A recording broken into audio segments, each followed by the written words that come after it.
నమో గురుభ్యః. మనం మన పోతన భాగవతం చదువుకుంటూ వస్తూ ఉన్నాం. ఇప్పుడు ఐదో స్కందంలో ఉన్నాం కాబట్టి, ఈ స్కందాన్ని పోతన గారు కాదు, గంగన గారు రాసిచ్చారు. వారు చెప్పిన ఈ స్కందంలోని విషయాలను మనము అధ్యయనం చేస్తూ వెళ్తూ ఉన్నాము. ఇంతవరకు వృషభుల వారి వృత్తాంతం చూసుకుంటూ వచ్చాము. అనగనగా వృషభుల వారనున్నారు. ఆయన జ్ఞానస్వరూపము. ఆయన రూపాన్ని తీసుకొని వచ్చినా కూడా వృషభం కాబట్టి, వృషతి గచ్చతి ఇతి అని జ్ఞానం ఆయన. కాబట్టి జ్ఞానాన్ని ఉపదేశం చేశారు. చేసి ఆయన వెళ్ళిపోయారు. ఆ వెళ్ళిపోవడం ఎట్లా వెళ్లారు? ఓహ్! అసలు ఎంత గొప్పగా వర్ణించారో మన వ్యాసుల వారు. దాన్నట్లానే చూపించారిక్కడ గంగన గారు. ఆయన మలమూత్రాలు విసర్జన చేస్తే గూడా 10 యోజనాల దూరము పరిమళ గంధం వస్తుంది అని ఆ విధంగా చెప్తూ వెళ్లారు. నిజమా అనిపిస్తుంది. కానీ చూద్దాము దాన్ని గూడా మనము సమయానుకూలంగా మన గురువుగార్లిక్కడ ఏమి చెప్తూ ఉన్నారో దాన్ని విచారణ చేద్దాం ఈలోగా. మన ఋషభుల వారికి సంతానము మన భరతుల వారు. వీరి గురించి తెలుసుకుంటూ వెళ్తూ ఉన్నాము ఇప్పుడు. ఇప్పుడేం జరిగిందంటే, మన భరతుడు వాళ్ళ నాన్నగారు రాజ్యాన్ని ఆయనకి భాగం పంచి ఇస్తే, ఇంకా ఆయన దాన్ని గొప్పగా పాలన చేస్తూ ఉన్నాడు. పెళ్లి గూడా చేసుకున్నాడు.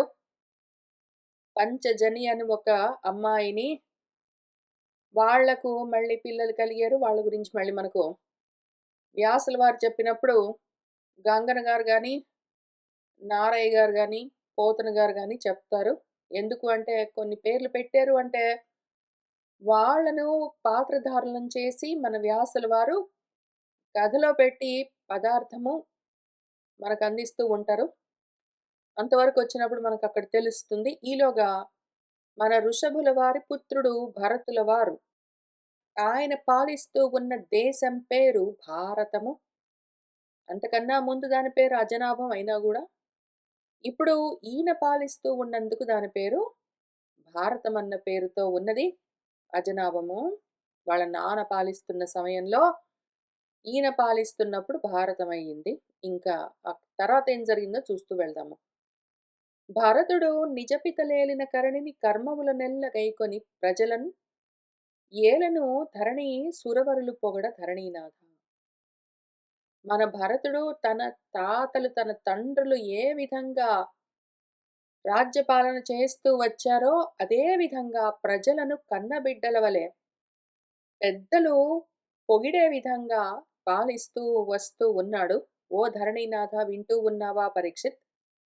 భగవంతుడగు జగద్భరితుడు నల్పంబులు అధికంబులు అయిన పెక్కు అధ్వరముల దర్శ పూర్ణిమలచే తగను చాతుర్మాస్యములన్ అగ్నిహోత్రముల వలన కడకన్ పశు సోమముల చేత పలుమారులు పూజించి వేదోక్తమైన ఆ విమల కర్మముల కలుగు ధర్మంబు పురుషోత్తమ అర్పణంబుగా చేయుచును మఖంబులను మంత్రములను పలికెడు ఆ దైవములను శ్రీసు అవయవంబులుగాగా భూధవుడు ప్రేమన్ అనుదినంబును పాయక ఘనత తలచి అఖిల రాజ్యానుసంధానుడగుచునో ఉండెనో. ఆ భగవంతుడు జగద్భర్త యజ్ఞేశ్వరుడై ఉన్నవాణ్ణి అల్పము అధికము చిన్నవి పెద్దవి ఎన్నో అధ్వరములు యాగాలు కర్మకాండ భాగంలో ఉన్నాయి. వాటన్నింటితో వాటి పేర్లు కొన్ని ఇక్కడ ఇచ్చారు. దర్శ, పూర్ణమాస, చాతుర్మాస్య రకరకాలవి. ఇవి కాక పశుయాగము, సోమయాగము ఇటువంటివి ఎన్నోసార్లు పలుమార్లు ఆయన రకరకాల అగ్నిహోత్రాలతో, యజ్ఞాలతో పూజించి వేదోక్తంగా ఉన్న ఆ వేద కర్మలతో ఆయనకు కలిగే ధర్మాలు ఏవేవి ఉన్నాయో వాటన్నింటినీ గూడా పురుషోత్తముడికే అర్పణంగా చేస్తూ ఆ యాగాల్లో మంత్రాల్లో చెప్తూ ఉన్న దైవాలు ఏవి ఉన్నాయో, యజ్ఞాలు చేస్తూ ఉన్న సమయంలో సోమాయ స్వాహ, వరుణాయ స్వాహ, ఇంద్రాయ స్వాహ అని ఏ రకంగా దేవతల్ని పిలిచి హవిస్సులను ప్రదానం చేస్తూ ఉంటారో, ఆయా దేవతలందరూ గూడా ఆ యజ్ఞ పురుషుడి యొక్క అంగములు అని ఆ విధంగానే మన భూధవుడు రాజుగారు ప్రేమతో ప్రతి దినము పాయక వదిలిపెట్టకుండానే ఒకవైపు ప్రజానురంజకంగా పాలన చేస్తూ ఉన్నాడు. ఒకవైపు పెళ్లి చేసుకుని పిల్లల్ని కని వాళ్ళని ఎంతో గొప్పగా పెంచుతూ ఉన్నాడు. ఒకవైపు యజ్ఞ కర్మలను కూడా నిర్వర్తిస్తూ ఉన్నాడు. ఈ విధంగా అఖిల రాజ్యాన్ని అనుసంధానం చేస్తూ కలుపుకుని పాలిస్తూ వస్తూ ఉన్నాడు మన భరతుడు. ఆ విధంగా ఇన్ని భారాలను ఆయన మోస్తూ ఉంటాడు కాబట్టే ఆయన పేరు భరతుడు. భారం మోసేవాడు అని ఆ పేరుకర్థము. ఈ రీతిన్ కర్మసిద్ధులన్ ఆరయన్ అత్యంత శుద్ధమగు చిత్తముతో ఆ రాచపట్టి భరతుడు దారుణిన్ పాలించన్ అధిక ధర్మాన్వితుడై. ఈ రీతిని ఈ విధంగా కర్మసిద్ధులన్ కర్మల చేత సాధించగలిగిన వాటన్నింటినీ గూడా అత్యంత శ్రద్ధతో చేస్తూ, శుద్ధమైన చిత్తంతో ఆ రాసపట్టి అంటే రాకుమారుడు ఆ భరతుడు అధిక ధర్మాన్వితుడై అధికమైన ధర్మంతో కూడి ఉన్నవాడై ధరణిని దారుణిని పాలిస్తూ ఉన్నాడు. అప్పుడేం జరిగింది అంటే ఎన్నాళ్ళు పాలిస్తాడు? ఎన్నాళ్ళు ప్రజలని పాలిస్తాడు? ఎన్నాళ్ళు గృహస్థాశ్రమంలో ఉండి భార్యా బిడ్డలను పోషిస్తాడు? ఎన్నాళ్ళు యజ్ఞాలు చేస్తూ దేవతలను తృప్తిపరుస్తాడు? ఈ విధంగా తర్పణలు, సంతర్పణలు చేయడం ఎప్పటికో ఒకప్పటికైతే ఆపాలి గదా!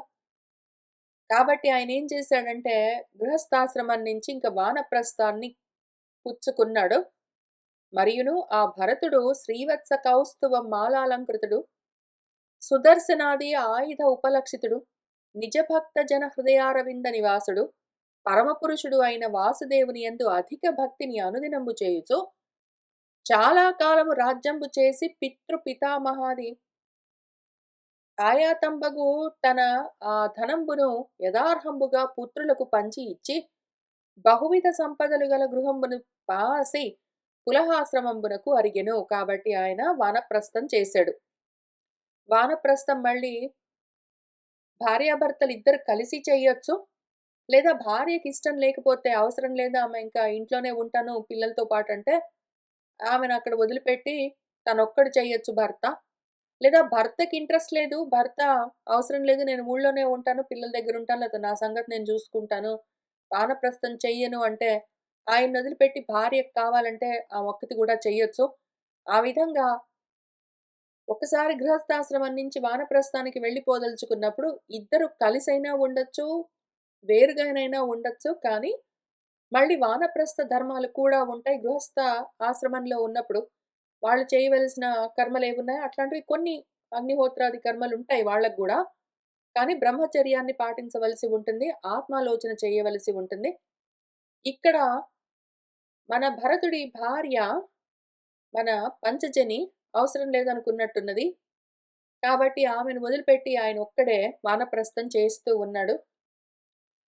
ఒక 50 సంవత్సరాలొచ్చేసరికి ప్రతి వాళ్ళు వానప్రస్థం చేసి ఆ స్థితిలో తామెవరని తాము తెలుసుకోవడం కోసం బ్రహ్మచర్యాన్ని అనుష్ఠానం చెయ్యాలి. అంతవరకు నేర్చుకుంటూ వస్తూ ఉన్న విద్యను అభ్యాసం చేస్తూ, ఆచరిస్తూ తమ స్థితిని పొందాలి అని మనకు మన శాస్త్రాలు చెప్తాయి. ముందు 25 సంవత్సరాలు బ్రహ్మచర్యాశ్రమంలో ఉండి వాళ్ళు చదువుకోవడం చేయవలసి ఉంటుంది. తర్వాత 25 సంవత్సరాలు గృహస్థాశ్రమంలో ఉండి పెళ్లి చేసుకొని పిల్లల్ని కని, పెంచి అవన్నీ చెయ్యాలి. 50 ఏళ్ళొచ్చేసరికి ఇంకా నెక్స్ట్ 25 సంవత్సరాలు వానప్రస్థం చేయొచ్చు. లేదా కావాలంటే అక్కడి నుంచే సన్యసించొచ్చు. ఏమీ లేకుండా ఎంత కాలము ఇంకా చచ్చిపోయేందాకా గృహస్థాశ్రమంలోనే ఉండి కర్మలు చేస్తూ కూర్చుంటే, ఆత్మస్థితిని పోగొట్టుకుని, ఆత్మహత్యలు చేసుకుని, ఆత్మాపకారం చేసుకుని చెడిపోతారు. ఆ రకంగా ఉండడం ఎక్కడా మన శాస్త్రం అంగీకరించదు. మన పురాణాల నిండా గూడా వానప్రస్థం చేసిన వాళ్ళనే చూపిస్తూ వస్తుంది. మన భాగవతం ముఖ్యంగా ప్రతి వాళ్ళు గృహస్థాశ్రమంలో ఎంతకాలం ఉండాలో అంతవరకు ఉండి, ఇక తర్వాత నెమ్మదిగా వానప్రస్థంలోకి వెళ్ళిపోతారు ఒక్కొక్కళ్ళు. ఎవరి సంగతి వాళ్ళు చూసుకుంటారు. కానీ, ఈ కాలంలో ఇప్పటి పరిస్థితుల్లో ఎక్కడ జూసినా సరే గృహస్థాశ్రమాన్ని గుడ్లగూబల్లాగా అట్లనే చూరట్టుకుని ఏలాడుతున్న వాళ్ళే తప్ప, వానప్రస్థాన్ని గాని, సన్యాసాన్ని గాని, దాని గురించి బ్రహ్మచర్యం గురించి ఆలోచించే వాళ్ళు కనిపించడం మహా అరుదు. చాలా శోచనీయమైన విషయం. చాలా శోచనీయమైన విషయం. ఎన్నాళ్ళొచ్చినా, ఎన్నేళ్ళొచ్చినా కర్మలు ఆగవు. కర్తవ్యాలు పోవు. గృహస్థాశ్రమంలోనే ఉండి కర్మలు చేసుకుంటూ ఇంకా అదే పనిగా కుండలు దొర్లించుకుంటూ ఎప్పటికీ అట్లానే ఉంటే ఎప్పటికి వాళ్ళ స్థితిని చేరుకుంటారు? ఎందుకు వింటారింకా? భాగవతాలన్నీ విని ఉపయోగమేమి? పురాణంలాగా వినడం, దులుపుకొని పోవడం. కావాలంటే విన్నంత సేపు కొంచెం అప్పటికప్పుడు ఏదో తాటాకు మంటలాగా వైరాగ్యం ఏమైనా నైరాశ్యం కలిగినా గూడా వెంటనే మళ్ళీ తగులుకుంటుంది. మళ్ళీ పోయి అందులో ఇరుక్కోవడమే. అయినా చెప్తారు గురువులు. అయినా చెప్తారు. ఎవరైనా ఒకళ్ళు అందరూ వింటారని గాదు. అందరూ వింటారన్న ఆశ మన గురువులకు గూడా లేదు.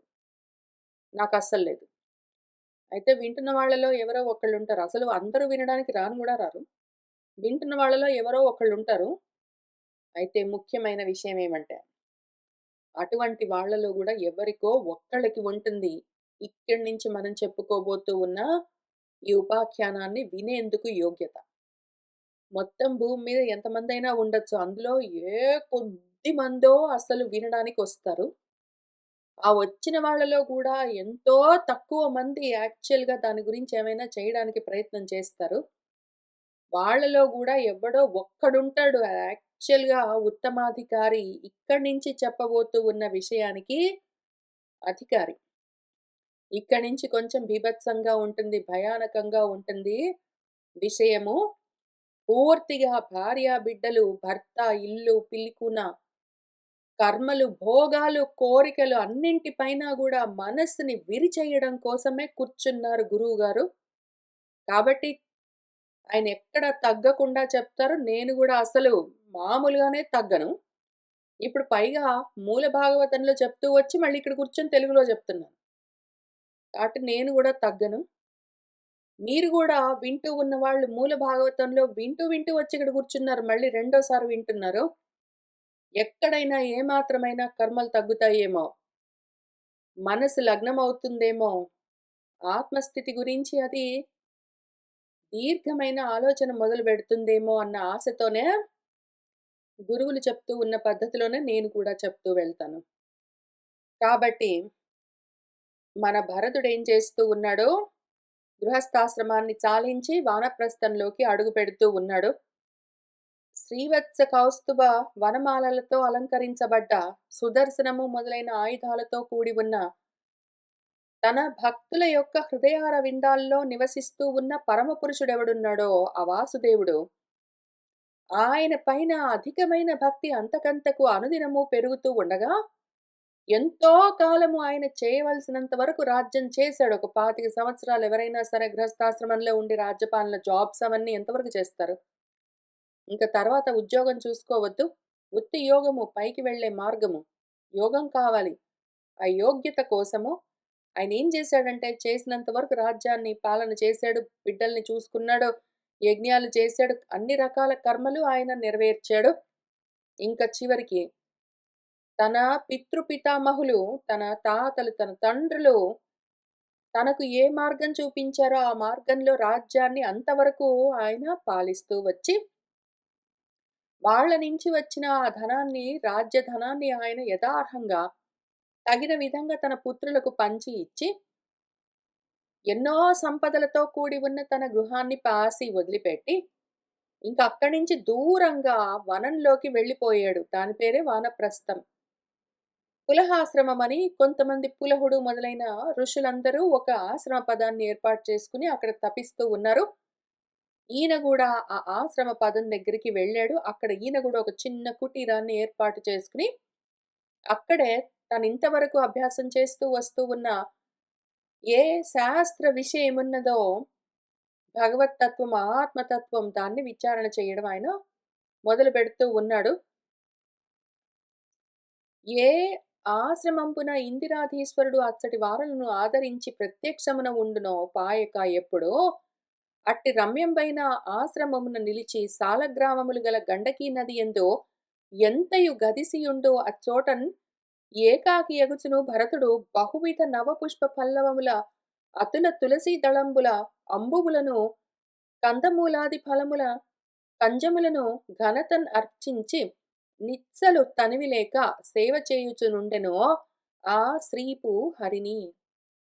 ఇంకా ఆ ఆశ్రమ పదంలో ఈయన గూడా ఒక చిన్న కుటీరాన్ని ఏర్పాటు చేసుకొని ఉన్నాడు గదా! ఆ ఆశ్రమ పదం ఎటువంటిది అంటే, అక్కడ హరి ఉండి ప్రత్యక్షంగా అక్కడికి వచ్చే వాళ్లకు ఆయన తన దర్శనాన్ని ఇస్తూ ఉంటాట. అటువంటి సిద్ధ పదమది. ఆ రమ్యమైన ఆ సిద్ధాశ్రమంలో, పులహాశ్రమంలో ఆయన సాలగ్రామాలతో నిండి ఉన్న గండకీ నది ఒకటి ఉన్నది ప్రవహిస్తూ.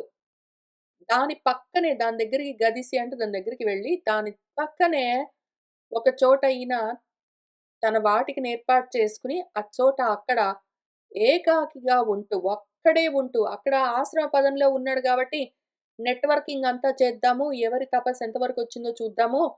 అంటే యాండి మీరు శివుడిని ఆరాధిస్తున్నారా? ఇంద్రుడినా అండి? లేతే బ్రహ్మనా అండి? ఇంకెవరైనా అయితే బాగుంటుందా అండి? మీరు ఎన్నాళ్ళ నుంచి చేస్తున్నారండి? ఏమైనా ప్రోగ్రెస్ కనిపించిందా అండి? లేతే వేరేది ఇంకేమైనా మార్గం చూసుకుంటే బావుంటుందా అండి? మా పిల్లలండి మరేనండి నాకు ముగ్గురు పిల్లలండి, 10 మంది ఏంటో అండి అనుకుంటూ ముచ్చట్లు పెట్టుకోవడానికి గాదు కదా ఆయన వెళ్ళిందక్కడికి. ఆయన అక్కడేం జేస్తున్నాడు? ఒక్కడే ఉన్నాడు. భార్యాబిడ్డల్ని మొత్తం ప్రజలందరిని వదిలిపెట్టి దూరంగా వెళ్లి మళ్ళీ అక్కడ ఇంక వేరే గ్రూప్ అంతా సెటప్ అంతా పెట్టుకుని ఉపయోగమేమి? కాబట్టి అందరికీ దూరంగా. వాళ్ళందరూ వాళ్ళ తపస్సులు వాళ్ళు మౌనంగా చేసుకుంటారు. ఈయన తపస్సుని మౌనంగా చేసుకుంటున్నాడు.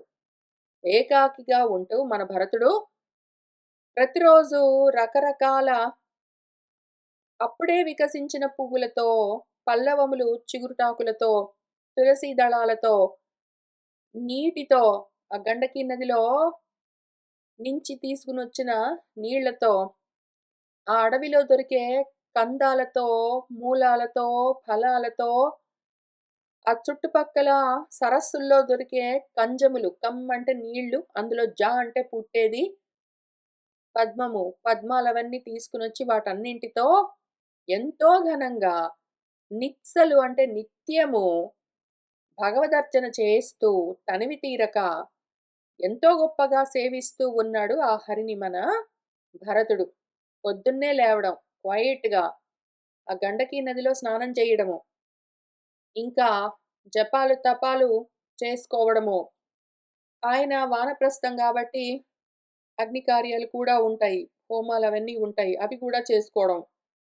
అందుకోసము ఆ చుట్టుపక్కల దొరికే పువ్వులు, ఏవో చిగురుటాకులు, పళ్ళు, కందమూలాలన్నీ తీసుకొని రావడం, మంచినీళ్ళు అవన్నీ తీసుకొనొచ్చి చక్కగా ఆ చుట్టుపక్కలంతా శుద్ధి చేసి, అర్చించుకుని ఎంత క్వైట్‌గా ఉంటే మనసు అంత క్వైట్‌గా దాన్ని నిలబెట్టి, ఆయన చదువుకున్న శాస్త్రాల్లోని విషయాలను ఆయన మననం చేస్తూ ఉన్నాడు మౌనంగా.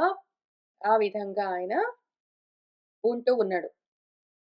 దానం చేసి విగత విషయాభిలాషుడై శమదమాది గుణంబులు కలిగి యథేచ్ఛం చేసి ఎడతెగక పరమపురుషుని పరిచర్యా భక్తి భరంబున శిథిలీకృత హృదయ గ్రంథి కలిగి సంతోషాతిశయంబునన్ పులకితాంగుడు ఆనంద బాష్ప నిరుద్ధావలోక నయనుడు అవుచు హరిచరణారవింద అనుధ్యాన పరిచిత భక్తియోగంబునన్ పరమానంద గంభీర హృదయంబను అమృత హ్రదంబున నిమగ్నుడవుచు తాను అప్పుడు పూజించే పూజ కూడా ఎరుంగక ఇట్లు భగవత్ వ్రతంబు ధరించి యాణాజిన వాసః త్రిశవణ స్నానంబుల ఆర్ద్ర కుటిల కపిస వన్న జటాకళాపంబుల గలిగి మార్తాండ అంతర్గతుండైన పరమేశ్వరుని హిరణ్మయ పురుషునింగా తలంచుచు ఇట్లనియే. దాంతో ఆ విధంగా నిరంతరము తదేక ధ్యానంతో ఆయన మౌనంగా మననం చేస్తూ ఉన్నాడు. దానివల్ల ఏం జరిగింది? దానం చేసి అంటే దానివల్ల దానిచేత విగత విషయ అభిలాషుడు విషయాలు అంటే కన్నన్న ఇంద్రియానికి దృశ్యమన్న విషయము, చెవన్న ఇంద్రియానికి శబ్దమన్న విషయము, చర్మమన్న ఇంద్రియానికి స్పర్శ అన్న విషయము, నాలుక అన్న ఇంద్రియానికి రుచి అన్న విషయము, ముక్కు అన్న ఇంద్రియానికి వాసన చూడడం అన్న విషయం ఇట్లాంటివి ఉంటాయి. శబ్ద, స్పర్శ, రూప, రస, గంధాలను ఈ ఐదింటిని విషయాలు అని పిలుస్తారు. వీటి కోసం అంటే దృశ్యము అంటే ఏ రూపంగానైనా ఉండొచ్చు. శబ్దము ఏ రకంగానైనా ఉండొచ్చు. స్పర్శ ఎన్ని రకాలుగానైనా ఉండొచ్చు. కానీ వాటిని విషయాలని పిలుస్తారు ఈ ఐదింటిని. అటువంటి విషయ అభిలాష మొత్తము ఏవో శబ్దాలు వినాలి, చక్కటి మ్యూజిక్స్ లేదా నా బిడ్డల మాటలు, ఏవో చూడాలి చక్కటి రూపాలు, మంచి మంచి పువ్వులు, చెట్లు, ఆకులు, ఏవో తినాలి చక్కటి భోజనాలు ఇట్లాంటివన్నీ ఆయనకి విగతము లేకుండా పోయాయి. ఇంకా ఆయన దేనితో కూడి ఉన్నాడు అంటే శమము, దమము, ఉపరతి, తితిక్ష అని ఏవి చెప్తూ వచ్చారో, ఆ గుణాలతో కూడి ఉన్నాడు. యథేచ్ఛగా తన ఇచ్ఛతోటే బలవంతంగా ఇంద్రియ నిగ్రహం ఏమి గాదు. ఆయన ఇష్టంగానే, ఇష్టపూర్తిగానే ఎడతెగకుండా పరమపురుషుడిని పరిచర్య చేస్తూ ఉన్నాడు. భక్తి భారంతో ఉన్నాడు. ఆయన హృదయ గ్రంథి కూడా శిథిలీకృతం అవుతూ ఉన్నది. మనకు 3 గ్రంథులుంటాయి. మనకు ఒక బ్రహ్మ గ్రంథి ఉంటుంది. ఒక విష్ణు గ్రంథి, హృదయ గ్రంథి ఉంటుంది. ఒకటి ఏదో రుద్ర గ్రంథి అని ఆజ్ఞా చక్రం దగ్గరుంటుంది. ఈ 3 గ్రంథులు ఏం చేస్తాయంటే మనల్ని పట్టి నిలిపేస్తాయి. బ్రహ్మ గ్రంథి ఏం చేస్తుందంటే పొట్టి కడుపు దగ్గర ఉండి అది మనల్ని దేహంతో కట్టేస్తుంది. నాకేమైనా అవుతుంది, నా ఆరోగ్యం ఎట్లా, నా పిల్లలకెట్లా, నా భార్యకెట్లా అని అవన్నీ ఆయన వదిలిపెట్టేసాడు. ఈ హృదయ గ్రంథి అహంకారంతో కూడి ఉంటుంది. నేను అని ఉంటుంది. ఇంకా అది పాపం ఆయనకి పోవలసి ఉన్నది ఇంకా. కానీ అది శిథిలమవుతూ ఉన్నది. ఈలోగా సంతోషంతో ఆయన ఎంత అతిశయిస్తూ ఉన్నాడు అంటే పులకితాంగుడవుతూ ఉన్నాడు. ఆనంద బాష్పాలు కళ్ళలో నుంచి కారుతూ ఉంటే ఆయన ఇంకా హరిచరణార విందాలనే అనుదినము ధ్యానం చేస్తూ దానితో సుపరిచితంగా బాగా రాశీభూతంగా వృద్ధి చెందుతూ ఉన్న భక్తి యోగంతో ఉన్నాడు. పరమానందంగా గంభీరమైన హృదయంతో ఆయన హృదయం ఎట్లా ఉన్నది అంటే అమృత హ్రదంలాగా, అమృతపు సరస్సులాగా ఉంటే ఆయన హృదయము అందులో పూర్తిగా మగ్నమై, అందులోనే పూర్తిగా లగ్నమై అందులోనే మునిగి ఉన్నాడు. అటువంటి స్థితిలో ఒక్కొక్కప్పుడు తాను పూజిస్తూ, పూజిస్తూ అసలు పూజను గూడా వదిలిపెట్టేసేవాడు. పూజ చేస్తూ, చేస్తూ మర్చిపోయేవాడు పూజను గూడా. పూజ అన్న కర్మ కూడా జారిపోతూ ఉన్నది కాబట్టి ఏమవుతూ ఉన్నాడు, ఇటువంటి కర్మలన్నీ పూజలు, అగ్నిహోత్రాలు లాంటి కర్మలు గూడా జారిపోతూ ఉన్నాయంటే, ఇంక వానప్రస్థంలో నుంచి ఆయన సన్యాసాశ్రమంలోకి వెళ్ళిపోతూ ఉన్నాడు. తనకు తెలియకుండానే. ఆ విధంగా ఆయన ఉంటూ ఉండి ఒక్కొక్కసారి అసలు భగవంతుడు లేదు, మూర్తి లేదు, పూలు లేవు, పళ్ళు లేవు, మంత్రాలు లేదు, అగ్నిహోత్రాలు లేదు, పూజ లేదు. వదిలిపెట్టేస్తూ ఉన్నాడు. కేవలం ఆత్మవ్రతం పెట్టుకుని కూర్చున్నాడింక. అటువంటి స్థితిలో ఉన్నాడు. ఒక్కొక్కసారి అట్లా ఉంటూ ఉండిపోతున్నాడాయన. కాబట్టి ఆయన ధ్యానము, ఆయన సమాధి స్థితి స్థిరపడుతూ ఉన్నది. స్థిరపడుతూ ఉన్నది. అది సిద్ధి కలగడం కోసం ఆ స్థితికి రాబోతూ ఉన్నది. ఆయన యాణాజినాన్ని అంటే కృష్ణ జింక యొక్క చర్మాన్ని, జింక చర్మాన్ని ధరించి ఉన్నాడు. త్రిశవణ స్నానాలతో ముప్పూటలా స్నానాలు చేస్తూ ఉంటే జుట్టంతా తడిసి, తడిసి, తడిసి, తడిసి జటలు కట్టి ఏదో రాగి రంగులోకి మారి ఉన్నది. ఇంకా అటువంటి స్థితిలో ఆయన కానీ మాత్రం పూర్తిగా ఉపాసన వదిలిపెట్టలేదు.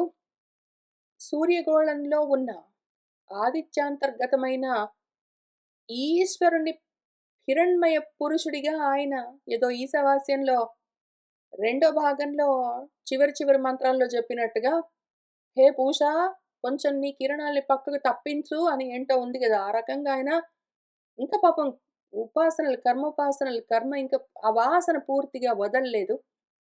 పూర్తిగా ఆయన జ్ఞానంలోకి చేరుకోలేదు. కానీ వెళ్తూ ఉన్నాడింకా మార్గంలో ఉన్నాడు. ఆ విధంగా తలుస్తూ ఉన్న సమయంలో అని ఇక్కడ ఒక సీసపద్యం రాసిచ్చారు. దానికి ఒక ఆట వెలది గూడా ఇచ్చారు. టెక్నికలీ ఆయన ఆ విధంగా ఆదిత్యాంతర్గతమైన హిరణ్మయ పురుషుడిని చూస్తూ ఈ విధంగా అంటూ ఉన్నాడు అన్నప్పుడు ఇది మన భరతుడు చెప్పిన డైలాగ్ అయి ఉండాలి. కాబట్టి ఎక్కడో దగ్గర దీనికి ఎండింగ్ ఉండాలి. కానీ ఆ డైలాగ్ ఏంటో మరి క్లియర్‌గా లేదు. కర్మఫలంబుల కడకన్నిచ్చుచు మనోవ్యాపారమునని ఇట్టి అఖిల లోకముల చేసి ఆ లోకములకు అంతర్యామియగుచు ప్రవేశించి అంతమీద ఆనందరూపమైనట్టి బ్రహ్మం కోరుచున్న జీవుని తనలోన యోగశక్తిచే తగ అనిశంబు పాలన చేయుచుండి అంతటను మార్తాండ మధ్యవర్తియగుచును ఇట్లు వరలుచు జగములయందు ఉండి ప్రకృతి పొందక అంతన్ అతుల దివ్యమూర్తి అయిన ఆనంద రూపమును శరణమొందే భరత విభుడు. ఈయన భరతుడు శరణు పొందాడు అంటే పొందితే పొందాడు గాని, భరతుడు చెప్తూ ఉన్నది గదా! ఇక్కడి నుంచి డైలాగ్ అది ఎక్కడో దగ్గర ఆగి, అటువంటి రూపాన్ని ఆయన ధ్యానం చేస్తూ, ఉపాసన చేస్తూ శరణు పొందాడని చెప్పొచ్చు. కొంచెం అటు ఇటుగా ఉన్నది ఈ పద్యము. విషయం చూద్దాము. ఎవరైనా ఏవైనా కర్మలు చేస్తే దాని ఫలితాలని ఇస్తూ మనోవ్యాపారంతోటే అంటే మానసికమైన సంకల్పంతోటే ఈ మొత్తము ఇటువంటి అఖిల లోకాలన్నింటినీ సృష్టించి, ఆ లోకంలో తనే మళ్ళీ ప్రవేశించి అంతర్యామిగా ఉండి, ఆ తర్వాత లోపల నుంచి ఆనంద రూపమై ఉండి, బ్రహ్మం కావాలి అని కోరుకుంటూ ఉన్న జీవులెవరున్నారో వాళ్లకు తనలోని యోగ శక్తిచే అనిశము ఎల్లప్పుడూ పాలన చేయుచూ ఉండి, అంతటా గూడా మార్తాండుడి మధ్యలో వర్తిస్తూ ఉన్న, ఈ విధంగా వరలుచూ ఉంటూ, జగముల్లో ఉండి కూడా ప్రకృతిలో చేరకుండా ఉన్న అతిల దివ్యమూర్తి అయిన ఆనంద రూపాన్ని భరత విపుడు శరణము పొందెను అని చెప్పారు. అయితే ఈ పద్యం అటు ఇటుగా ఉన్నా గూడా, అన్వయం చేయడానికి సరిగ్గా కుదరకపోయినా గూడా, లేకపోతే ఇక్కడ భరత విభుడు అటువంటి ఏదో రూపాన్ని శరణు పొందాడు, శరణం పొందాడు అని చెప్పినప్పుడు, ఇక్కడ తలంచుచును ఇట్లనియే అనకుండా, ఇట్లనియే అన్న పదాన్ని తీసేసుంటే, ఈ పద్యాలు రాస్తూ ఉన్నవారు హిరణ్మయ పురుషునిగా తలంచెనో అని, ఆ తర్వాత ఈ పద్యం రాసి తలుస్తూ ఆ భరత విభుడు ఆ శరణం పొందాడని రాయొచ్చు. సరే ఇంతకీ పరిస్థితి ఇట్లుందిక్కడ. బానే ఉంది ఉన్న విషయము. పద్యం రాస్తూ ఉన్నప్పుడు సరిగ్గా చూసుకోలేదేమో, లేదా పట్టించుకోలేదో, లేదా వాళ్ళకి క్లియర్‌గానే ఉన్నదో. కానీ ఏంటంటే మూలంలో మాత్రం చాలా అందమైన, ఎంతో లోతైన ఒక బుజ్జి పద్యాన్నిచ్చారు మన వ్యాసుల వారు. మనవాడు భగవత్ వ్రతాన్నే ధరించి ఉండి, ఏణాజినాన్ని ధరించి 3 పూట్ల స్నానం చేస్తూ ఉంటే జుట్టంతా జటలు గట్టి, ఇంకా హిరణ్మయ పురుషుణ్ణి సూర్యమండలాంతర్గతంగా ఆయన ఉపాసన చేస్తూ ఈ విధంగా ఉవాచ అన్నాడు. ఏమన్నాడు అన్నది ఇక్కడ చాలా చిన్నగిచ్చారు. కానీ ఇది అన్‌ప్యాక్ చేస్తే చాలా అందమైన భావనలతో కూడిన ఆయనకి ఏమర్థమయ్యింది? భరతుడు ఎట్లా చూస్తూ ఉన్నాడు ఆ ఉపాసన చేస్తూ ఉన్న సమయంలో ఆదిత్యాంతర్గత హిరణ్మయ పురుషుణ్ణి ఉపాసన చేస్తూ ఆయన ఏమి తెలుసుకుంటూ ఉన్నాడు అన్న విషయాన్ని ఇక్కడ పరోరజః సవితుః జాతవేదః దేవస్య భర్గః మనసా ఇదం జజాన సురేతసా అధః పునః ఆవిశ్య చష్టే హంసన్ గృధ్రాణం నృషత్ రింగిరాం ఇమః అని ఉంటుంది. భర్గోదేవస్య ధీమహి అని. అసలు ఎంత ముఖ్యమైన మంత్రాలను ఉపాసన చేస్తూ ఉన్న సమయంలోని మంత్రాలను ఇక్కడ యాక్చువల్‌గా సవిత్ర మంత్రం లాగానే మన వ్యాసుల వారు ఇచ్చారు. దాన్ని మనము మన మూల భాగవతాన్ని చదువుకుంటున్న సమయంలో చూసుకున్నాము కాబట్టి ఇక్కడ చెప్పట్లేదు. మళ్ళీ అక్కడికి వెళ్లి కావాలంటే చూసుకోండి. లేదా మీరు సొంతంగా చదవండి, భావన చెయ్యండి. మూలాన్ని వదిలిపెట్టి కేవలం అనువాదం చదవడం అయితే మనం ఎట్లైనా చెయ్యం కాబట్టి, మీరు అది ఇది చూస్తూ వస్తూ ఉన్నారు కాబట్టి, ఇక్కడ చెప్పింది చెప్పాను. అక్కడ చెప్పవలసింది ఆ సమయంలో చెప్పాను కాబట్టి దాటుతూ ఉన్నాను.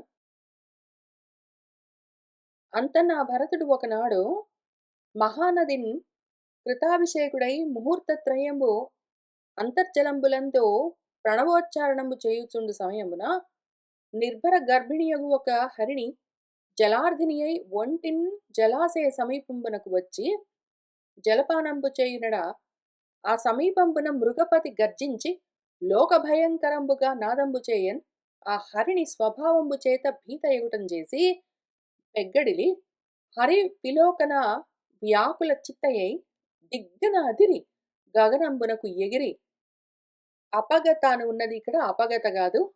అగత తృష అగుచు నదిని ఉల్లంఘించునెడ అధిక భయంబునంజేసి ఆ గర్భంబు యోనిద్వారంబున కలితమై జలంబులన్ పడియెను.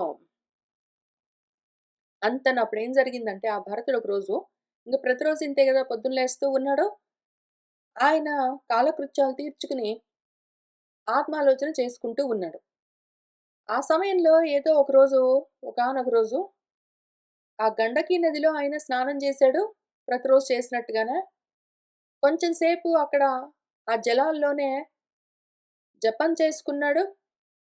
బయటికొచ్చి తపస్సు చేస్తూ ఉన్నట్టున్నాడు. ఈలోగా నిర్భర గర్భిణి అయిన ఒక హరిణి, ఆమె నిండు చూలాలు మన ఒక జింక మంచినీళ్ళు తాగడం కోసం ఒక్కటే అటువైపుకొచ్చింది. ఈయన ఎక్కడ కూర్చొని జపాలవన్నీ చేసుకుంటున్నాడో, అక్కడికి మంచినీళ్ళు తాగడానికి ఒక జింక వచ్చింది. ఆ సమీపానికి వచ్చి అది పాపం మంచినీళ్ళు తాగుతూ ఉంటే, దానికి సమీపంలోనే ఒక మృగపతి గర్జించి, ఒక సింహం గట్టిగా గర్జించేసరికి, ఆ శబ్దం లోకభయంకరంగా ఉండేసరికి, ఆ నాదం విని ఆ హరిణి దాని స్వభావం భయం పడడం. దాంతో బెగ్గడిలి ఆమె బాగా ఎక్కువగా భయపడి, ఆ హరి అంటే సింహం యొక్క అరుపు విని అటు చూసేసరికి సింహం కనిపించింది. దాన్ని విలోకన వ్యాకుల చిత్తయి చూడగానే దీని గుండె చెదిరిపోయింది భయంతో. దిగ్గున లేచింది. ఇంకా అద్దిరి పడ్డది. ఇంకా ఆకాశమంత ఎత్తున ఎగిరింది. ఒక్క జంప్ చేసింది. ఆ సింహానికి దూరంగా వెళ్ళిపోవాలి అని. అగత తృష, అగత తృష అంటే ఇంకా ఆ దాహం తీరలేదు. అది పూర్తిగా మంచినీళ్ళు తాగలేదు. కానీ మాత్రం ఇంక వదిలిపెట్టేసింది. ఇంక మంచినీళ్ళు తాగాలన్న ఆలోచన గూడా వదిలిపెట్టి, నదిని ఉల్లంఘించి ఇంకా ఇవతల వైపు నుంచి అటువైపుకి దూకుదాం అనుకున్నదో ఏమో, నది అవతలికి దూకుదాము, అవతల గట్టుకు వెళ్ళిపోతే సింహం నన్ను ఇంకేం చేయదనుకుందో ఏమో పాపము. ఆ రకంగా దూకుతూ ఉన్న సమయంలో ఆ అధికమైన భయంతో ఉండడం చేత, ఆ జింక గర్భము అంటే ఆ కడుపులోని జింక పిల్ల యోని ద్వారంగా గళితమై అంటే జారి గర్భస్రావమైంది పాపము. నీళ్ళలో పడిపోయింది. ఆ హరిణి ఉల్లంఘనాది భయంబున చేసి తత్తీరంబునన్ ముండు గిరిగరిన్పడి శరీరంబు బాసెన్. ఆ హరిణి పాపం అట్లా ఒకవైపు భయపడ్డది, గుండె దడుచుకున్నది. ఒకవైపు అంత నిండు చూలాలు ఒక జంప్ చేసింది. పైగా గర్భస్రావమయింది. ఇన్ని కలిసొచ్చేసరికి పాపము అక్కడే గిరిధరిన్ ఆ కొండ దగ్గరే ఉన్న ఏదో ఒక ప్రాంతంలో పడ్డది పాపము. జంప్ చేసింది గానీ అది కాళ్ళ మీద ల్యాండ్ అవ్వలేదు. కింద పడ్డది. పాపం చనిపోయింది. అంతన్ ఆ హరిణపోతము జలంబులం తేలుచున్న భరతుడు కనువిచ్చి చూసి, ఇంకా దాంతో ఏమైందంటే ఈ హడావిడికి కళ్ళు మూసుకొని జపం చేసుకుంటున్నాడిన. కళ్ళు మూసుకొని ధ్యానం చేసుకుంటూ ఉన్నాడు. కళ్ళలో పడడానికి దృశ్యాలేమీ లేవు. వాసనలు గూడా ఏమీ లేకుండా ఉండిండొచ్చు. స్పర్శలు గూడా ఏమీ లేవు. ఆయన ఏదో కొంచెం దూరంగా కూర్చున్నాడు భూమి మీద ఎక్కడో. జింక ఆయన్నొచ్చి తాకను గూడా లేదు. ఇంక వేరేవేవి లేవు గాని. రుచి సంగతి ఎట్లా లేదు. నోరు మూసుకొని, కళ్ళు మూసుకొని ఆయన ధ్యానం చేసుకుంటున్నాడు. కేవలం చెవులొక్కటి మాత్రం పనిచేస్తూ ఉన్నాయి ఆ సమయంలో. అంతవరకు పక్షుల కిలకిల రావాలు, ఆ గండకీ నది ప్రవహిస్తూ ఉంటే ఆ శబ్దాలు, అటువంటివి వింటూ ఉన్నాడేమో బహుశా. ఈలోగా ఒక జింక వచ్చింది. అక్కడ జనరల్‌గా ఎప్పుడూ ఉండే శబ్దాలే గదా! పశువులు, పక్షులు శబ్దాలు చేస్తూ అటు ఇటు తిరుగుతూ ఉంటే అవి వినిపిస్తూ ఉంటాయి. అలవాటైంది గాబట్టి ఆయన పట్టించుకోలేకపోయుండొచ్చు. అట్లానే ఈ జింకొచ్చి మంచినీళ్ళు తాగుతూ ఉంటే గూడా ఆయన ప్రాబబ్లీ పట్టించుకోకపోయుండొచ్చు. అది అసలే అడవి. సింహాలు అరుస్తూ ఉంటే, గర్జిస్తూ ఉంటే గూడా అలవాటైపోతుంది. ఆయనేమి భయపడలేదు, బెదిరిపోలేదు, లేచి పరిగెత్తుదామని ప్రయత్నం చేయలేదు. అంతా బానే ఉంది. ఇంక అట్లానే ఉంటే అయిపోయేది. అసలు ఏ ఇంద్రియము కదలలేదంటే, ఏ ఇంద్రియం కదలకుండా ఉన్నదనుకోండి, పూర్తిగా అన్ని ఇంద్రియాలు లోపలికి తిరిగి ప్రత్యాహారం చేసుంటాయి కంప్లీట్‌గా. ఆయన మొత్తం ఇంద్రియాల్ని వెనక్కి తిప్పి ప్రత్యాహారం చేసి, అదే ఈశ్వర ధ్యానంలోనే ఆయన కూర్చునుంటే ధారణతో, సమాధి స్థితిలో నిలబడి ఉంటే, నిజంగా గూడా ఒక్క ఇంద్రియం గూడా మళ్ళీ బయటికి తిరగలేదంటే, లోపలికి తిరిగిపోయి ఉన్న ఇంద్రియాలు అక్కడే మనసులో లయమై అక్కడే నిలబడిపోయి ఉంటే, మనస్సు లయమై ఉంటే, ఇంద్రియం ఏది బయటికి మళ్ళీ ప్రపంచం వైపుకి తిరగకుండా ఉండి ఉంటే, ఇవన్నీ గూడా ఏవి ఆయనకి వినిపించేవి కావు. అక్కడ జింక నడుస్తూ వస్తూ ఉంటే ఎండాకుల పైనుంచి దాని కాలి గిట్టల సవ్వళ్ళు, అది మంచినీళ్ళు తాగుతూ ఉంటే బుడుగు బుడుగు అన్న శబ్దాలు, ఏదో సింహం అరుస్తూ ఉంటే దాని గర్జనలు, ఇవన్నీ గూడా ఏవి పట్టించుకునేవాడు కాదు. వీటన్నింటితో పాటు ఆ గర్భం గూడా నీళ్ళల్లో పడేసరికి బుడుంగున శబ్దం అవన్నీ అవుతే, అవి కూడా జరగొచ్చు. దాందేముంది, అడవిలో ఏవేవో నీళ్ళలో పడుతూ ఉంటే శబ్దాలొస్తూ ఉంటాయి. అది గూడా పెద్ద విషయం కాకపోవచ్చు. కానీ ప్రాబ్లమ్ ఏమి అంటే అక్కడ జింక వచ్చిందా? సింహం అరిచిందా? గర్భస్రావం అయ్యిందా? శబ్దాలయ్యాయా? ఈయన కళ్ళు తెరిస్తే రూపాలు కనిపించాయే గాదు. ఈయనకు ఇంకా సమాధి స్థితి, స్థితదీహి స్థితి ఇంకా ఏర్పడలేదు. మన భగవద్గీతలో చెప్పినట్టు కూర్మానీవ అంగాని మొత్తాన్ని 5 అవయవాలు, ఏదో మన కూర్మము, తాబేలు ఏదైనా ప్రమాదం ఉన్నది అనగానే వెంటనే 2 కాళ్ళు, 2 చేతులు, ఒక తల మొత్తం అన్నీ లోపలికి ఎట్లా లాగేసుకుంటుందో, ఆ డిప్పలోకెళ్ళిపోయి ఇంక బయటికి రాకుండా ఉంటుందో, అట్లా ఈ ప్రమాదము అంటే ప్రపంచమే ప్రమాదము. ఈ ప్రమాదం నుంచి నీ ఇంద్రియాలన్నింటిని ఆ కూర్మము అంగాలను ఎట్లా లాక్కుంటుందో అట్లా లాక్కొని లోపలే ఉంచెయ్యి అని మన భగవంతుడు చెప్పి, అది స్థితదీహి స్థితి, అది సమాధి స్థితి అని చెప్పారు. ఆ రకంగా ఉండిపోతే ఇవతలికి రావడం అన్నది ఉండదు కానీ పావము. అటువంటి సమాధి స్థితి, స్థితదీహి స్థితి ఆయనకింకా నిలకడగా లేదు. వెళ్తూ ఉన్నాడు అటువంటి స్థితికి, కానీ జారిపోతూ ఉన్నట్టున్నాడు. ఆయనకా సమాధి నిలబడుతూ ఉన్నట్టు లేదు. దాంతో ఈ శబ్దాలన్నింటికి అవన్నీ చెవుల్లో పడేసరికి కళ్ళు గూడా తెరుచుకున్నాయి. ఒక ఇంద్రియం ఓపెన్ అయ్యేసరికి 2 ఇంద్రియాలు ఓపెన్ అయ్యాయి. ఇంక మిగిలిన ఇంద్రియాలన్నీ గూడా ఓపెన్ అవుతాయి. ముఖ్యంగా మనసు తగులుకున్నది పోయి. ఒక్క ఇంద్రియం వెంట ఇంకొక ఇంద్రియం ఓపెన్ అయింది. ఇంక దాంతో అసలు ఒక్క ద్వారంలో నుంచే జారిపోతుంది మనసంటే 2 ద్వారాలు ఓపెన్ అయ్యాయి. 2 ద్వారాలు పైగా 2 కళ్ళు, 2 చెవులు. ఇంకేముంది 4. 4 ద్వారాల్లో నుంచి మనసు జారిపోయిందాయనకి. ఇంకిక్కడి నుంచి పతనమే. జారిపోవడం అంటే పతనము. ఇంకిక్కడి నుంచి పతనం. ఇంక జారి, జారి, జారి, జారి ఆయన ఎంత దూరం వెళ్ళాడు, ఎన్ని జన్మల్లో నుంచి జారుకుంటూ పోయి మళ్ళీ ఎక్కడ ఆగాడు, ఎట్లా ఆయన్నాయన ఈ పతనంలో నుంచి జారిపోతూ ఉన్న ఈ జారుడు మెట్ల పైనుంచి ఆపుకుని, మళ్ళీ అక్కడి నుంచి పైకి రావాలి అంటే ఎంత సాధన చేసుండొచ్చు. ఆయన ఇంకా సమాధి స్థితిలో నిలబడలేదు. ఆయనకింకా సమాధి గట్టిపడలేదు. అవన్నీ చెప్పుకుంటూ వస్తూ ఉన్నాం. గట్టి పడకపోతే పోయింది. కానీ, ఇప్పుడు కాకపోతే ఇంక 2 జన్మల తర్వాతైనా సరే ఆయన్నాయన ఆపుకుని జారిపోతూ, జారిపోతూ దొర్లుకుంటూ వెళ్ళిపోతున్నాడు కిందికి పగలడానికి. జన్మల్లో నుంచి జారుతూ ఉన్నవాడు గూడా, ఆయన్నాయన ఆపుకుని మళ్ళీ పైకి ఆరురుక్షతో అధిరోహించాడు. మళ్ళీ పైకెక్కుతూ వచ్చాడు అంటే, ఎంత సాధన చేసుండాలి ఈ సమయంలో. ఆయన వృషభుడికి పుత్రుడిగా పుట్టిన తర్వాత ఒక 25 ఏళ్ళు విద్యాభ్యాసం చేస్తూ ఉన్నప్పుడు ఎంతగా శాస్త్రాధ్యయనం చేసుండాలి, బ్రహ్మచర్యం చేసుండాలి. ఆయన గృహస్థాశ్రమంలో ఉన్నప్పుడు కూడా దాన్ని వదిలిపెట్టకుండా ఎట్లా అభ్యాసం చేస్తూ, మనసులో మననం చేస్తూ ఉండి ఉండాలి. ఆయన తర్వాత మళ్ళీ వానప్రస్థానికొచ్చి ఇక్కడి నుంచి సన్యాసంలోకి వెళ్ళబోతూ గూడా ఇంతకాలంగా ఆయన ఎంత తీవ్రమైన తపస్సు తపించి ఉండాలి. ఆ జ్ఞానయజ్ఞం ఎక్కడ పోతుంది? ఆ జ్ఞానం ఆయన్ని ఎట్లా వదిలిపెడుతుంది? వదిలిపెట్టదు.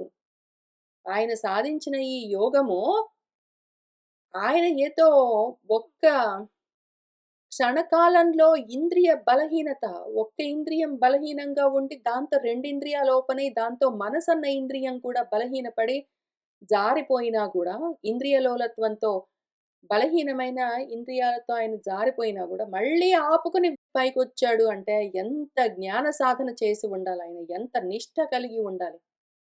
అసలు ఏమాత్రము లేకుండా అంతంత మాత్రంగా అయోమయంగా ఉన్నవాళ్ళు ఎన్ని జన్మల్లోకి ఎట్లా జారుకుంటూ, దొర్లుకుంటూ, జారుకుంటూ, దొర్లుకుంటూ, పగులుతూ, పతనమైపోతూ, వెళ్ళిపోతూ గూడా ఆపుకోలేకుండా ఉంటారో, ఆలోచన చేసుకొని భయపడి మళ్ళీ మనల్ని మనం ఇదిగో ఉద్ధరించుకోవడానికి ఉత్‌హరణము పైకి లాక్కోవడానికి ఉద్ధరణ అన్న పదానికి అర్థమేమి? ఉత్‌హరణం పైకి లాక్కోవడం.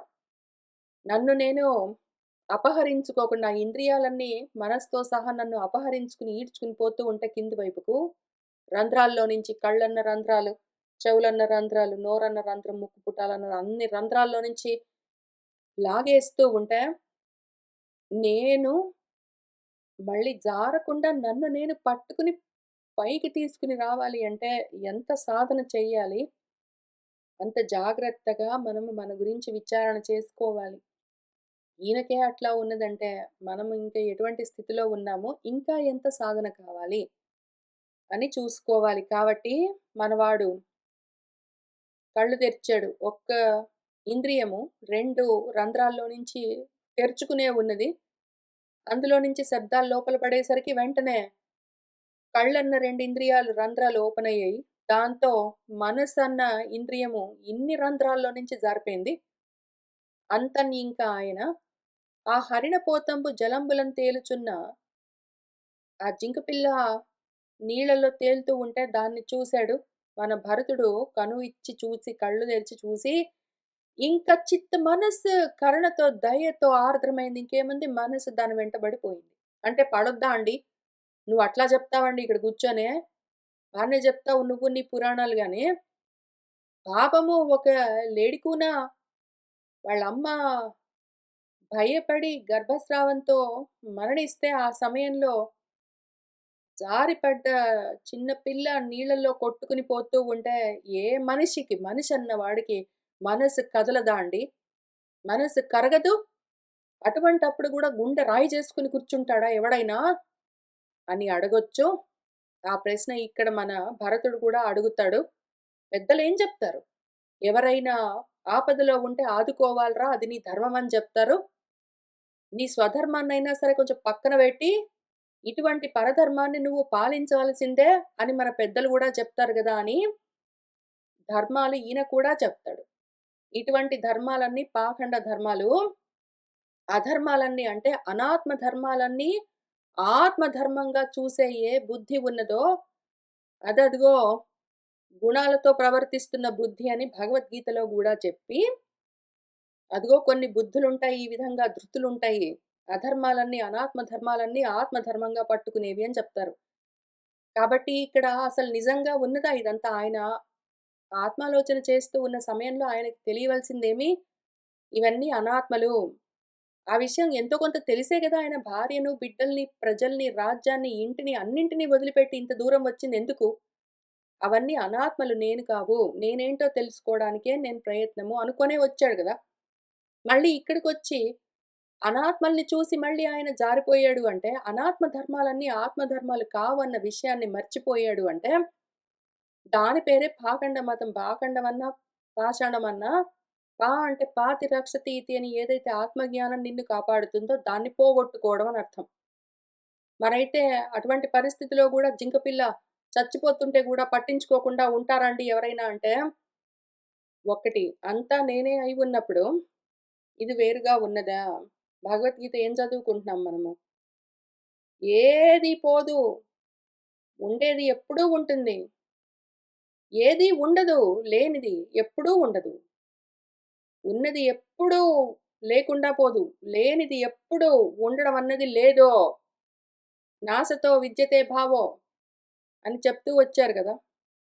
అటువంటప్పుడు ఒక జింక పిల్ల ఉన్నది, వాళ్ళమ్మ ఉన్నది, అది చచ్చిపోయింది, ఇది పుట్టింది అని చావు బతుకులు ఇన్ని ఉంటాయా?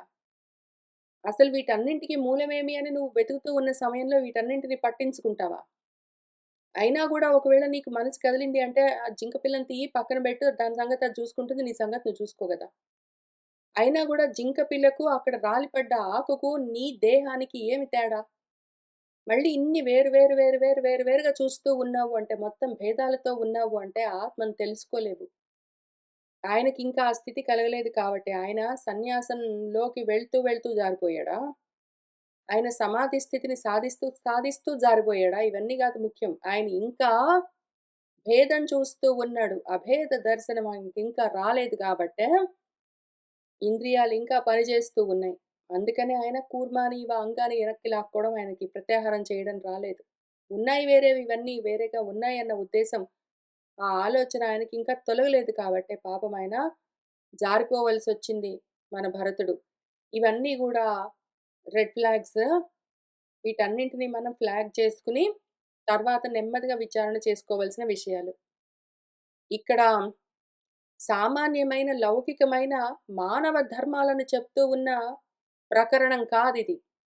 సామాన్యమైన, లౌకికమైన, ప్రాపంచికమైన మానవ ధర్మాలను, మానవత్వంతో చేయవలసిన కర్మలను వాటిని చెప్తూ ఉన్న ధర్మశాస్త్రం కాదిది. ఇక్కడ మనం చదువుకుంటూ ఉన్న ప్రకరణము, ఈ సెక్షన్, ఈ అధికరణము ఆత్మజ్ఞానం గురించి బోధిస్తూ ఉన్నది. ఇక్కడ అద్వైతం చెప్తూ ఉన్న సమయంలో ద్వైత భావనలతో, లౌకికమైన, మానసికమైన స్థితులతో ఒకవేళ ఉన్న వాళ్లకు ఇది పనికిరాదు. ఇక్కడ ఎందుకు భరతుడు జారిపోయాడు అని చెప్తూ, విచారణ చేస్తూ ఉన్న విషయాన్ని లోకంలోని విషయాలతో కలుపుకొని, మరి ఎవరికైనా కష్టమొస్తే మనం గూడా కొంచెం ఫీల్ అవ్వాలి గదండీ! అట్లా రాయిలాగా ఎట్లా ఉంటామండి అని ఒకవేళ అడిగేవాళ్ళు ఎవరైనా ఉంటే, అటువంటి వాళ్ళు ఇక్కడి నుంచి చెప్పబోతూ ఉన్న విషయానికి అనధికారులు. ఉన్నదంతా ఏకం ఏవ అద్వితీయం అన్న విషయాన్ని నేర్పిస్తూ ఉన్న ప్రకరణంలో దాన్ని అట్లానే పట్టుకోవడానికి కృతనిశ్చయంతో, స్థిర నిశ్చయంతో, స్థైర్యంతో ఉన్నవాళ్ళు కూర్చుంటే వాళ్ళకి తెలుస్తుంది. లేకపోతే భరతుడు చేసింది మంచి పనే అనిపిస్తుంది. భరతుడు చేసిన పని బాగుంది అనిపించింది అంటే, అందులో తప్పేముంది, అంతా ధర్మమే గదా అనిపించింది అంటే, ధర్మాధర్మాలు అయథావత్‌గా అర్థమవుతూ ఉన్నాయి గాబట్టి, ఇక్కడ చెప్తూ ఉన్న ఆత్మధర్మము పట్టుబడదు. కాబట్టి అధికారులు చూసుకోండి. చెప్తూ ఉన్నదాన్ని చెప్తూ ఉన్నట్టుగానే భయంకరంగా, బీభత్సంగా చెప్తారు. ప్రపంచంలో జనరల్‌గా ఉండే మామూలు ధర్మాలు పని చెయ్యవిక్కడ. కాబట్టి బలహీనమైన మనసులతో, ప్రాపంచికమైన ఆలోచనలతో ఉన్నవాళ్ళు వినండి కావాలంటే, కానీ భయపడవలసిన పని లేదు. మిగిలిన వాళ్ళు జాగ్రత్తగా వినండి. ఉన్నతాధికారులు, ఉత్తమాధికారులు ఎవరున్నారో చాలామంది ఉండరు. ఎవరో ఒక్కళ్ళుంటారు. వాళ్ళ కోసం చేస్తూ ఉన్న ఉపదేశం ఇది. కాబట్టి మనవాడు కరుణతో ఆర్ద్రమై తడిసిపోయిందిట చిత్తము. మృత జననియగు ఆ హరిణపోతంబును, తల్లి చనిపోయిన ఆ జింక పిల్లను తన ఆశ్రమానికి తీసుకునొచ్చాడు. మిక్కిలి ప్రేమతో చేసి దాన్ని ఉపలాలనము ఎంతో లాలిస్తూ ఉంటే, లాలనము, పోషణము, పాలనము, ప్రీణనము మొత్తమంతా దాని గురించే ధ్యానం. అదే పనిగా దాన్ని ఉపలాలిస్తూ, పోషిస్తూ, దానికి పాలు గావాలో, గడ్డి పరికలు గావాలో, ఏమి గావాలో, మంచినీళ్ళు గావాలో వాటన్నింటిని తెచ్చి, లేత గడ్డి పరకలు తీసుకొచ్చి దానికి ఇచ్చి, పాలేమైనా తాగించి, ఏమైనా మంచినీళ్ళు తాగించి, ఎత్తుకుని తిప్పి పాలిస్తూ, దాన్ని పోషిస్తూ, ప్రీణనము, ప్రేమిస్తూ, లాలనము, లాలిస్తూ, ఇంకా అదే పనిగా దాని ధ్యానంలోనే ఉన్నాడు. పరధ్యానము, ఆత్మధ్యానం వదిలిపెట్టి ఆయన చేయవలసిన ధ్యానం ఏది? ధారణ, ధ్యాన, సమాధి స్థితులతో ఆయన సాధించవలసిన ఆత్మస్థితి ఏమి? దాన్నొదిలిపెట్టి ఆ ధ్యానము, ఆత్మధ్యానము వదిలిపెట్టి, పరధ్యానాలన్నీ పట్టుకుని, జింక పిల్లను పెట్టుకుని దాన్ని పెంచుకుంటూ, భరతుడు ఆత్మ నియమాలను కూడా వదిలిపెట్టి, యోగాభ్యాసాలన్నీ వదిలిపెట్టి, శమధమాదులన్నీ వదిలిపెట్టి, అసల పరమపురుషుణ్ణి పూజించడం ఇంతకు ముందు ఆయన ఆత్మస్థితికి చేరుకుంటూ, ఆయన సమాధి స్థితి, సమస్థితి గట్టిబడుతూ ఉన్న సమయంలో ఆయన బాహ్యమైన, శారీరకమైన పూజలను కూడా వదిలిపెట్టే స్థితికి వెళ్ళబోతూ ఇప్పుడు మళ్ళీ పరధ్యానాలన్నీ ఎక్కువయ్యే. ఈ పరధ్యానంలో పడి పూజల్లాంటివి గూడా వదిలిపెట్టి ఒక్కొక్కటి క్రమంగా ఒక్కొక్కటి వదిలిపోతూ ఉంటాయి. చేయవలసినవి కూడా క్రమశిక్షణ కోసము, మనసేంద్రియ నిగ్రహం కోసం చేయవలసినవి ఏవేవి ఉన్నాయో శమధమాదులన్నీ గూడా మొత్తం అన్నీ రోజుకు కొన్ని రాలిపోతూ ఉంటే సమస్తము ఉత్సన్నమైపోయే మొత్తం సన్నగిల్లిపోతే అటువంటి స్థితిలో ఆయన ఎట్లా ఉన్నాడో, ఘనతపము చలనమొందుటయును భరతుడు ఎరుంగక ఆత్మయోగంబున చెయ్యన పాసె హరిణపోతము తన మదిలో నిలిపి ప్రీతి తప్పక పలికెన్. ఆయన అంతవరకు చేస్తూ ఉన్న అటువంటి భయంకరమైన ఘోరమైన తపస్సు కూడా చలించిపోయిందిప్పుడు. కదిలిపోయిందింకా. తపస్సు గూడా జారిపోతూ ఉంటే గూడా భరతుడు ఎరుగకుండా ఉన్నాడు. ఆయనకి తెలియని గూడా తెలియట్లేదు. ఆయన ఆత్మాభ్యాసం చెదిరిపోతూ ఉన్నది. ఆయన ధ్యానము చెదిరిపోయింది. ఆయనలోని నిష్ఠ తొలగిపోయింది. జ్ఞానము జారిపోయింది. ఆత్మయోగం తొలగిపోయింది అని కూడా ఆయన చూసుకోలేకుండా ఉన్నాడు. ఆయనకి తెలియకుండానే ఇవన్నీ గూడా చెయ్యన ఇంక వేగంగా ఒక్కొక్కటి రాలిపోయాయి. పాసిపోయాయి. ఈయన మొత్తం ఆ హరిణపోతము ఆ జింక పిల్ల పైన మనసంతా బెట్టుకుని దాన్నే తన మదిలో నిలిపి ఇంక ప్రీతితో ఇంక అదే పనిగా దాని గురించే పొద్దస్తమానము ఆలోచనలు, ధ్యానాలు, భావాలు, అవే కర్మలు ఇంక దానితో జారిపోతూ ఉన్నాడు మన సాధకుడు. ఇంకా ఆయన తనలో తానే మాట్లాడుకుంటూ ఉన్నాడు. లేకపోతే జింక పిల్లతో మాట్లాడతాడు. ఆయన ఏం మాట్లాడుకుంటున్నాడు? ఆయన మనస్థితి ఎక్కడ ఉన్నది జారి అని ఇక్కడ కొన్ని పద్యాల్లో చెప్తూ వస్తూ ఉన్నారు. వీటిని మనము వచ్చే వారం కలిసి కూర్చొని చదువుకుంటూ ముందుకు వెళ్దాము. ఇవాల్టికి ఇక్కడికి ఆపుతున్నాను. శుభం భవతు.